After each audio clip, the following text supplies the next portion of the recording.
Music is a work of human imagination. It is also invisible. Experienced through time, it must be allowed to take its time in order for it to be understood.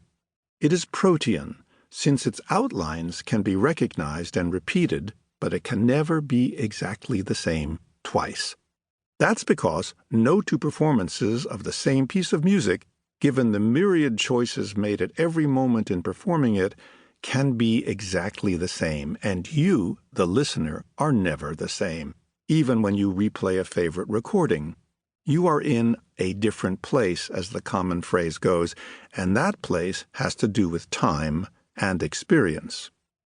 We surely will never get to the bottom of why we make music, even if we look for similarities in other life forms like the songs of whales and birds. But it is worth considering that music is a uniquely human creation, and its function does not make any sense in terms of Darwinian hypotheses of species survival and natural selection. We cannot derive food from it.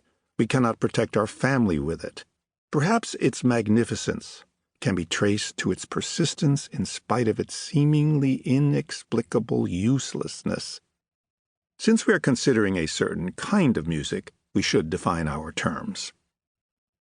What is Western music? The term Western music refers to music that was first described by the foundational fathers of what has been called Western culture, the Greeks. This title should probably be banished since it implies a fundamental boundary that was invented by scholars to differentiate Europe from Asia and Africa. West of what might be a question we should ask. Indeed, many Greek texts would otherwise have been lost were it not for Arab translations and commentaries emanating from the medieval Islamic world. That said, I will continue to occasionally use the phrase to mean music that has developed from the Greek descriptions of a specific kind of music. The Greeks organized music by modes. We call them scales today, and those modes were called by the names of their various indigenous tribes, including Dorians, Aeolians, and Lydians. Music in the Phrygian mode, for example, was believed to represent the characteristics of the Phrygian people who lived in the mountainous region in what is now western Turkey. They also believed that if you played music in the Phrygian mode, it would make you behave as if you actually were a Phrygian, that is, unruly and passionate.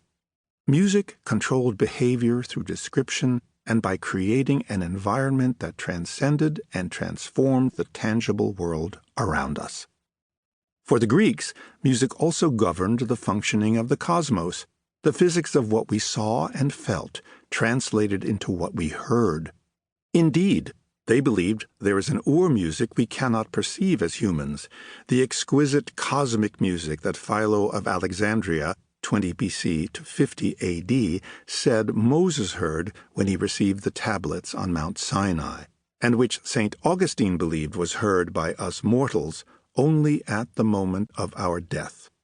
Our earthly music is a subset of the music of the spheres. This is the heart and soul of Western music and its language. Based on a concept of a home key, its mode or scale, and the perception that faster vibrations are literally higher, as in physically higher, than slower ones. The distance between notes in a melody signifies important emotional information that the populace intrinsically understands. This is the core of a descriptive language, simple in its basics and astonishingly varied in its application when creating new music.